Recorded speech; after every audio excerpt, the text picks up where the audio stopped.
Hello and welcome. You are listening to Moodally Matters, the podcast that recognizes that your mood matters. Every episode, we talk to a range of amazing guests with experience in some of the top organizations in the world, discussing work life at the crossroads of mood, well-being, and performance. Together, we aim to create better workplaces, one mood at a time. Let's get started with your host, Moodally founder, Erika First.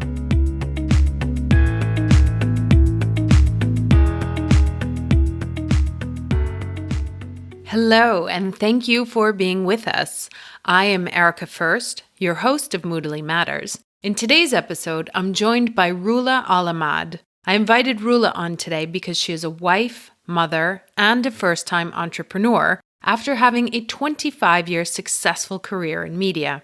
She'll be sharing about the challenges she faces every day in making that shift. And she answers the question that's on everybody's mind. Is Conde Nast really as it seems in the movies? Now on to the episode. Okay. So good morning, Rula, and thank you so much for being here. Good morning. Thank you for having me. Could you start off by telling us a little bit about your professional journey and what led you to what you're doing today? Sure. I worked for 25 years in sales and magazines, in the publishing industry. And I worked sometime in New York for 5 years. And then for the past 20 years, I've been working in Europe. And for the past 16 years, working for Conde Nast, for the US titles, for all of the US brands, and managing the European business for some of those brands. So in last year, during the pandemic, I decided to start my own company and work still in media, but with very different, with a very different set of brands, like working with niche brands that have like a unique point of view, and brands that would not be able to bring on somebody like me, so with my experience, but they're brands that really need that, they maybe have a founder that has started the magazine or started the website, but they don't have they don't have the experience of how to sell ads, or they don't have the relationships with the luxury brands. So I can work with them and help them build up their luxury business. So you're sort of at the bridge in between the major fashion companies and media titles. Yes, and I'm a bridge, exactly that word, as well as sort of like I also help these little brands kind of create programs and even editorials that the luxury brands might want to tell a story, or a particular collection that they're launching, or an aspect of their company that is not being talked about that they want to communicate. So that is like a really cool and creative aspect of the work that I'm doing now that I did not really do before. Okay, so I have to ask you the obvious question, because you work with luxury fashion houses and you worked at Conde Nast. Is it like we see in the movies? The Conde Nast part, it's very similar to some of the movies that you maybe are thinking about. I think it's similar in there's certainly a lot of pressure. There's certainly the idea that, these Conde Nast is at the top of its game, right? The brands are leaders in every category. And you get to that just by being always on, being, always on top of your game, knowing all of the, knowing your category, knowing the industry. So that obviously comes with a lot of pressure. There's also, a certain aesthetic look that, that you need to have in order to represent these brands. And so there is like pressure in that sense. Some of it is true for sure. And so you said you just started your own company. And how do the dynamics of doing what you're doing now, which the role is similar, but obviously working for Conde Nast and working as an entrepreneur is very different. So how has that changed? Like the stressors that you find, the work dynamics, what's different, what's better? Like, although there is, that pressure of working for a big company like that, there is also a lot of positive sides, obviously, and that I miss sometimes now with my company. Some of the stress I think that I have now derives from, not having colleagues. I don't have that office experience. And I'm realizing that is really important, to just step away from your desk, go and chit chat with somebody. You kind of compare notes as well. Like if you're having a bad day with a bad client or something, then you can always vent with somebody and you can get their thoughts about how they dealt with a similar situation. So that is missing. And so, it's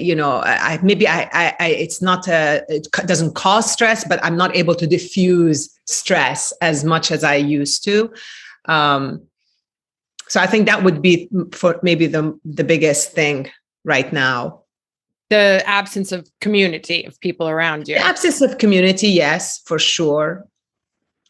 And you said, so you mentioned that like when you were in a bad mood, that you would go and vent there. How did you find that moods changed, not only how you performed back then and today, but also how the dynamics were in the workplace?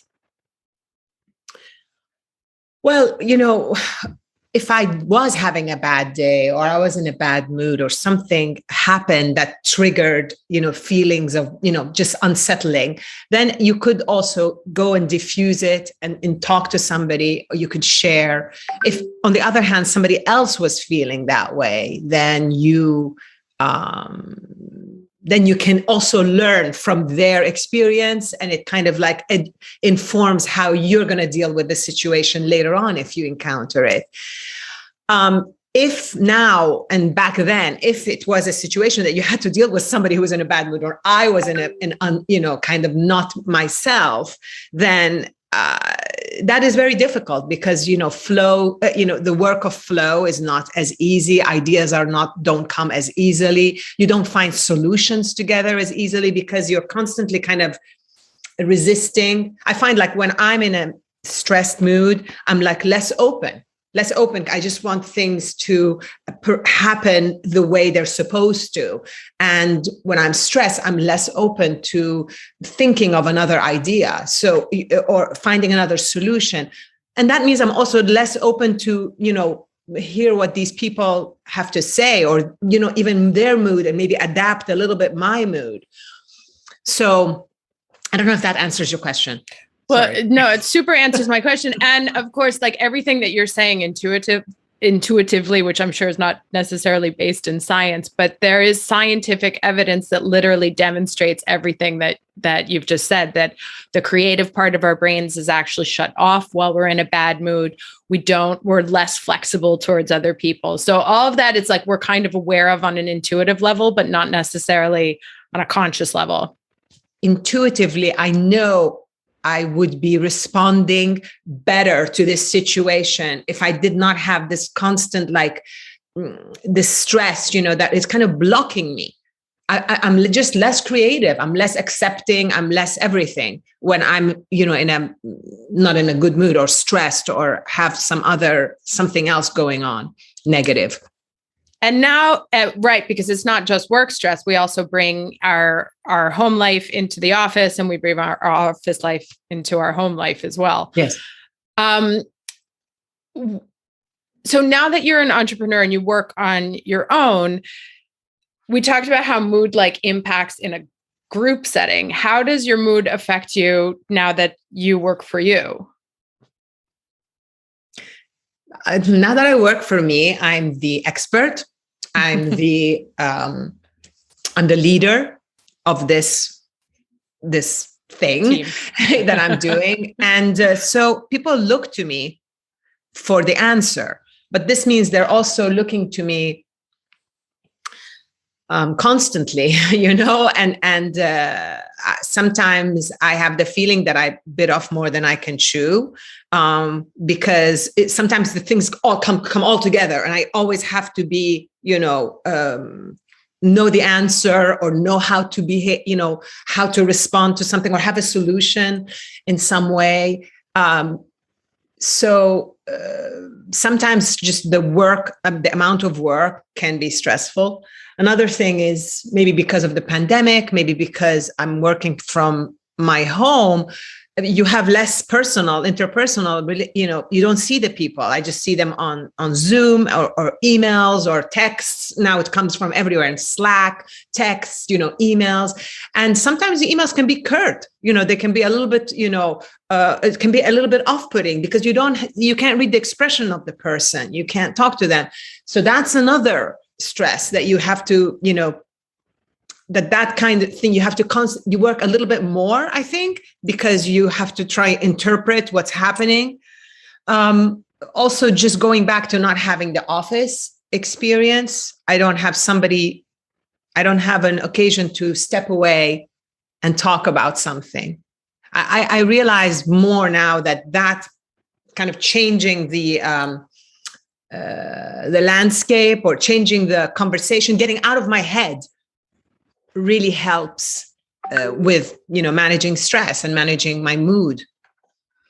Right. So there's like, when you take on and become a leader, you actually are taking on a whole other set of stress variables because all eyes are now on you. Yeah, exactly. And the buck sort of stops at your desk, which is and when we work in companies, we have the luxury of being able to sort of pass that off somewhere else. Yes. But I set out to help brands. I mean, this is what I'm supposed to do. This is what I want to do, is help brands that don't have that expertise. And I have it. So I want to help you. So of course I'm in this position where, I have to help you, but that means I also don't get answers. I have no support, which is interesting on how that ultimately plays out, because once you're the expert, the thing that I found in transitioning from work to entrepreneur is I was always so excited about the idea of just being my own boss. But then you don't factor in that when you work in a company, at a certain point, you get to unplug. Whereas when you work for yourself, you're working 24/7.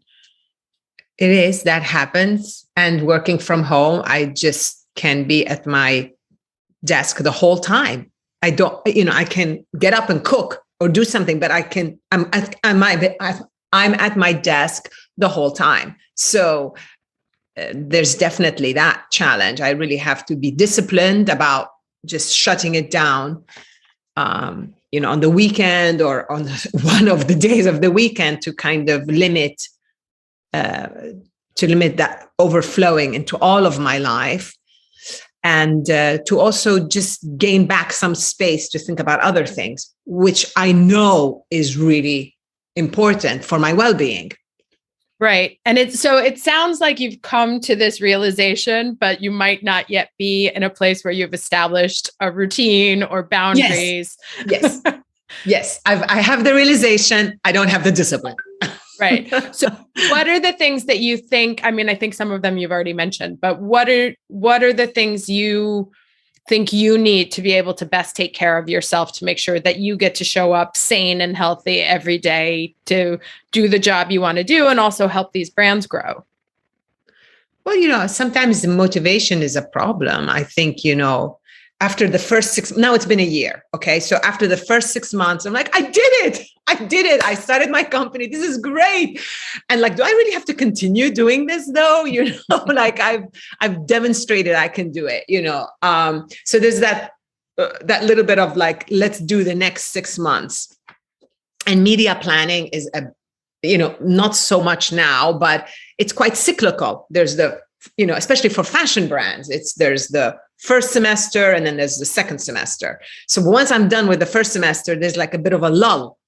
You kind of you closed off all of these projects, and now what? So that lull is like So it's a bit hard. I found a hard time, getting motivated to restart, to reopen up things, and to it's sales. So it's all leads, you're generating leads, calling up people, writing people, connecting, proposing things, coming up with ideas. I mean, it sounds wonderful. It is. I love my job. But, then you're like, and then also it's really helpful to just kind of step away and maybe read some things about the industry, read some things about, just for pleasure, obviously, as well, because it kind of just opens up, I don't know, another area, or that I found like, very helpful. Another thing would be to look, to not have everything end at the same time,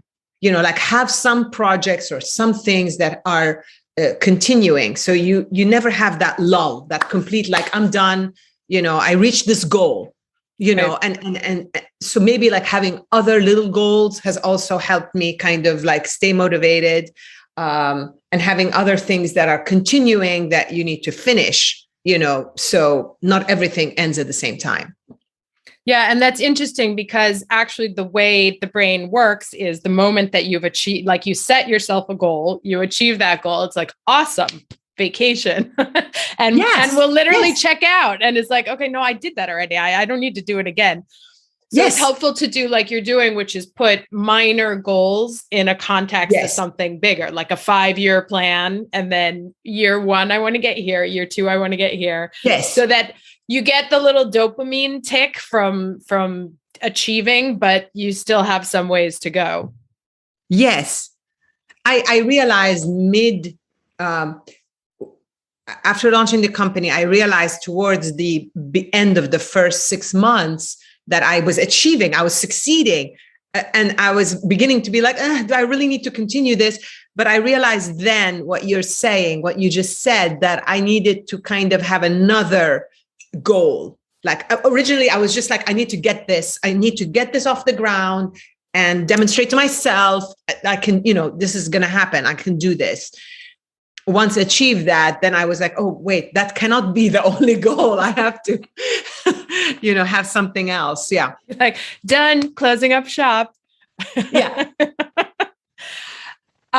So motivation is obviously something that's a big focus. Now, in terms of well-being, what are the things that you already mentioned that you feel the need for human contact or some sort of community? How, in a situation, especially when you're a single entrepreneur, how can you, because it sounds like you're still also like investigating the solutions to these questions, what are some ways you think you can find a community when you don't necessarily have one in the immediate space? What I have done is kind of get in touch with like ex-colleagues, friends, and I'm lucky that I do know a lot of people in the industry. So maybe getting together for coffees and things like that. This has been particularly hard during the pandemic. But when I have had those moments of just being face to face with somebody, that has been, very helpful. There are times that I've also been in like these larger, sales meetings, like these conferences with some of the brands that I work with. And that has been really, first of all, it took me back to what I knew, what I've known for 20 years, working in big companies and just, like exchanging ideas with people. So that has helped. And I want to participate in that whenever I can. I know that whenever they tell me, even if the timing is not right for me, because they're in America and I'm here in Italy, I'm like, yes, I'll do it. I want to do it, And so that I know that is something I'm going to try to do more of. I know that also what I mentioned before, like reading and sort of like staying informed about things, but also just reading about different things really kind of helps me reset and recharge. My question is, would it help to join communities and conversations, but it's all virtual? Like is that as helpful as being in an office? I don't know. I haven't tried that yet.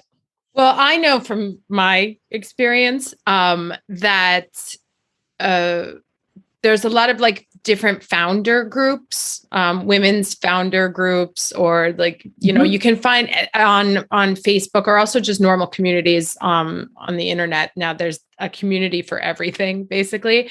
And I found that when I was first starting out, that those were such a tremendous source of emotional support for situations that I was not at all prepared for. I mean, you don't realize how hard the process is. And I have a total newfound respect for all entrepreneurs, like anyone who dares to take this journey. But I found, and it was weird because sometimes you expect your friends to be really supportive, and it's not always the case because they don't understand what you're going through. And so it's not like they do it on purpose to not be there all the time. They just don't know what's going through. But when you do join a community of other founders or other women entrepreneur, there's such a tremendous sense of community there that I actually found strangers that I had just met to be more supportive and closer to me, also just in understanding each other, than some of the people that I've been closest with for 20 years. So it's surprising, but it is, I find it's a valid tool. Wow. I'm definitely going to look into that. But now, so going back to your mental health and well-being, and staying sane in being a mother, being an entrepreneur, yes, being at home, just coming out of the pandemic. So very unique moment here. What are the techniques that you've been using to stay good, like to stay in a healthy mental space? You mentioned reading. Do you have any other techniques that you use? And they don't have to be techniques. Like mine is cooking. When I get... Oh, yes. I was going to say cooking and reading and working out. Yeah, I don't have that one.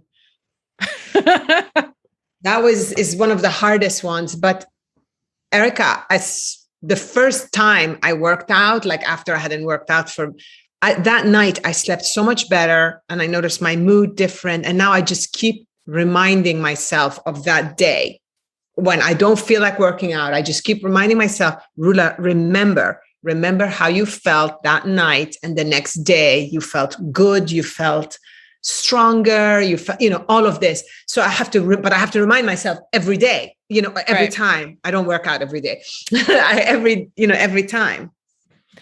And exercise is one of the best ways to improve your mood immediately, actually. So it's definitely something. I mean, I do work out, but it's begrudged.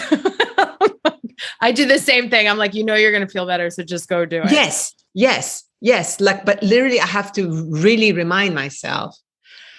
I work out. So I work out, I cook, I read, and reading is tough too, because you just want to watch Netflix or you want to do the crossword puzzle, or I want to do the crossword puzzle. So that reading is also, not always, but I have to be like, okay, just finish the book, finish this thing. So that really helps. And then everything's been wonderful, really good. But I had 2 moments where the work was very stressful and there was like things coming at me from all directions.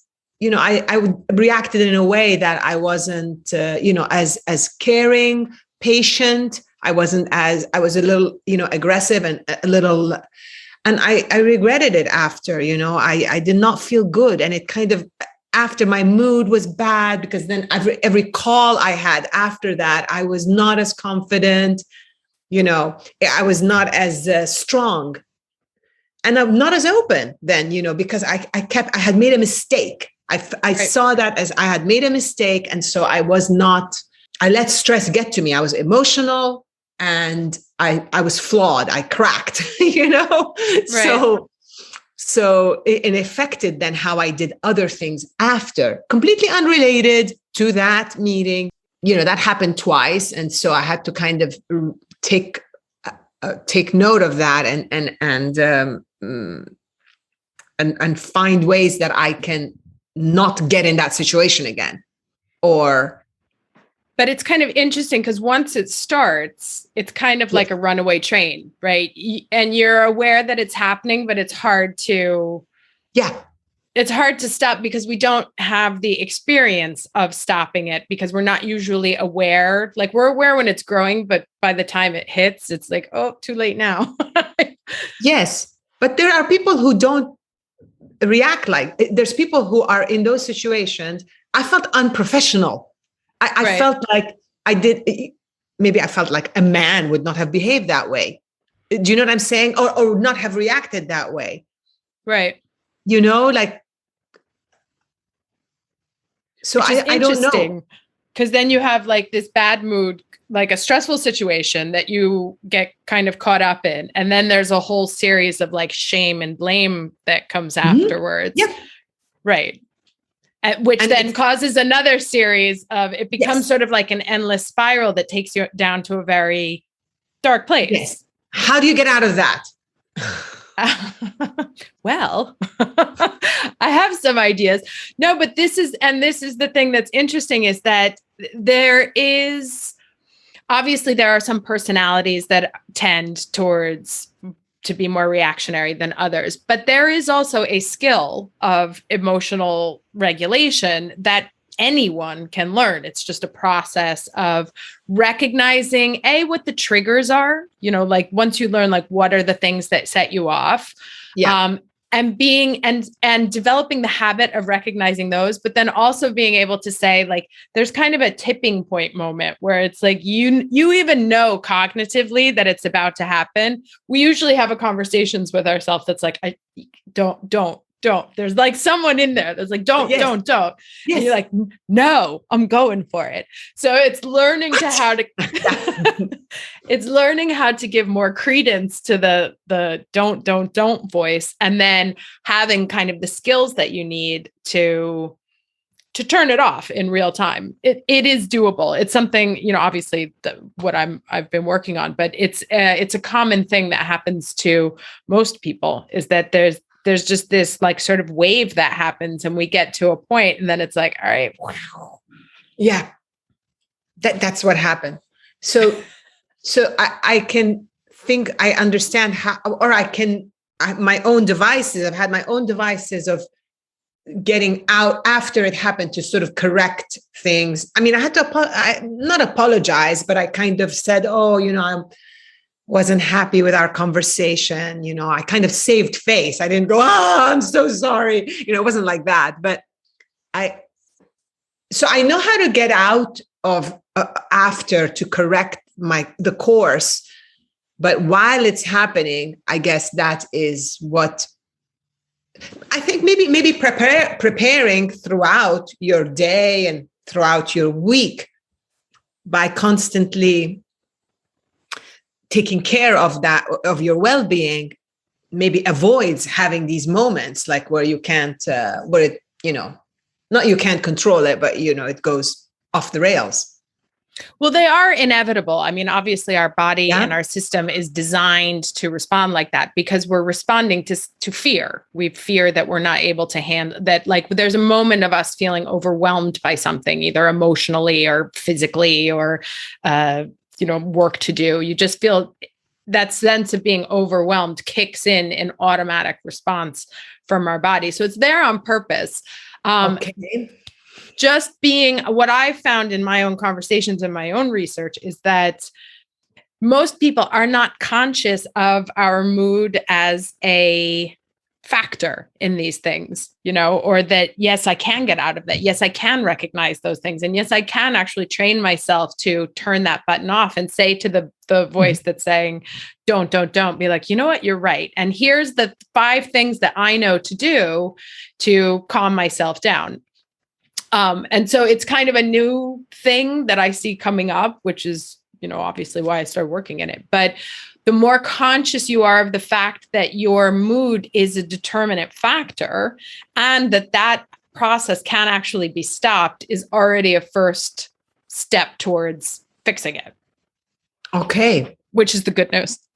Yeah, that is good news. I just have to learn how to do it now.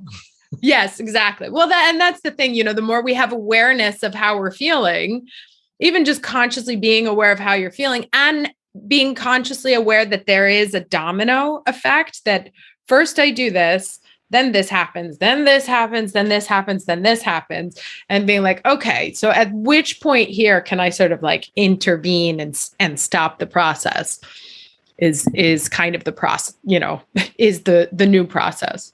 Yes. Okay, so well, we kind of talked about it, but I'll just ask you again, like more formally. How does what you need from a well-being standpoint change as an employee to an employer?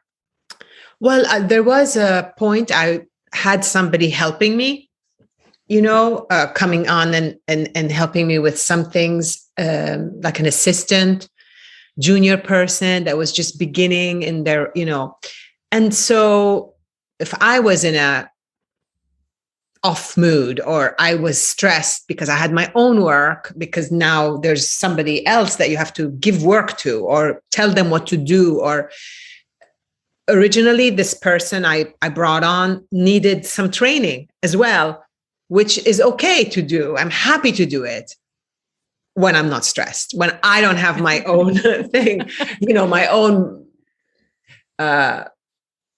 all of that stuff I have to do. So that I noticed was also for me important to kind of, before the person came into my, into my office and my space, which is my home, for me to kind of be a little bit more prepared. So then I had to also prepare for this other person, both the work, but as well as just kind of my person, like so that I can interact with them without giving them all of my stress, Right. or putting onto them. A young person who doesn't, is just at their first job. You don't want to burden them with all of that. So, which is already a very mindful leadership position to take, because the leaders do affect their employees. Absolutely. And so I remember from, just you would often have, there's always talk about the kind of leader that you have, that it trickles down, right? So if at the very, very top, you have like this, like very demanding, pressure, stress, competitive, aggressive, then it kind of like trickles all the way down. You can be the nicest leader possible, but if that's what you're getting, you're going to, at some point, you're going to transmit that as well. But as an employee, you could always just, like we were talking about that before, you could just switch off on the weekend. You could just, go off and, just somewhatly, do your own thing. You can leave it behind a little bit because it wasn't it wasn't your name. It wasn't your work. It wasn't, in the same way. Yeah. So speaking about now, also because you brought in young people, so I'm going to jump on that. Knowing what you know now and having had the experiences that you had both as an employer and an employee, what are 3 pieces of concrete advice that you would give to anyone going into your field or into your line of work? Like what's the 3 things they need to stay sane and healthy? I think probably listen more and talk less, it is in a way well-being related, because when you're listening, then you're just taking in this information and processing it without immediately, don't feel like you have to say or talk or put your input all the time, because then you also risk not, saying something that, or reacting emotionally. So maybe I think that would be something I would advise young people. Always ask questions. I think it always helps. Obviously, not 17 questions, but also if you are the stressed person, and again, I give this advice as somebody who does react emotionally to things. If you're the stressed person, if something is coming at you, don't feel like you have to answer immediately. Also, I hate to say this, but it's like advice that our parents gave us or our teachers. It's like count to 10, but literally just, pause, think about this, let the emotions a little bit calm down so that some thoughts can come through, and then answer. And that's interesting because that, like you said, the counting to 10 is exactly that when we were talking about the stress reaction, the choice you make to either dive in or don't dive in. Yes. That's that 10 seconds. Yes. That's what it is. That's what it is like dive or give into it, get carried away by the wave, or just, resist. And then as well, I think in a way, like don't maybe treat all of your people, anybody you're talking to at the job, at the office, treat them as if they're a client, even if it's a colleague, treat them with kindness, with respect. And that, I think, feeds back into you, like they treat you that way too, but it has to also begin from you.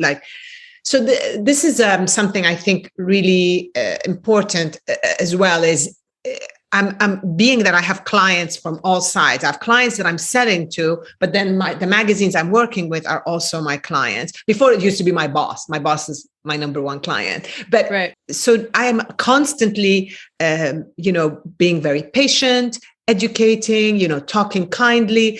I don't have an infinite amount of patience. So a lot of times, it goes out, I'm done at the end of the day, and I'm like snapping at my kids, snapping at my husband. And so I often say, I have to treat also these people around me like clients. And I don't mean that in a kind of cold that way, but like just give them as well that amount of patience and empathy and hand-holding and care that I give my work, all of the work people. So that would be my advice also for young people. That's interesting. We do tend to treat our family because they're closest to us, right? They see the evil version. So we can treat them with less formality and conscious respect than we would a client. Yes. And it's kind of like sad if you think about it, like like you've had it when you had to explain to a parent how to use Facebook or how to use an app or something, and you just lose your patience completely, right? And then I'm like, well, when I'm not like this with my kids, when I'm teaching my kids, when I used to, now they're like teenagers, they don't need me to teach them anything that way anymore. I'm like explaining things, break them down, see if they've understood, So you have to do that also with people who are not understanding something. Okay. So thank you so much, Rula, for being here with us today. It was lovely to chat with you. You too. Thank you for having me. And thank you for the advice and the tips. I'll keep it in mind.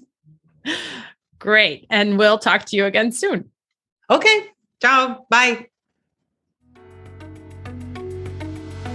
Thanks so much for tuning in to this episode of Moodally Matters. If you're enjoying the show, please feel free to rate, subscribe, and leave a review wherever you listen to your podcasts. We really appreciate that effort, and we'll catch you in the next episode of Moodally Matters.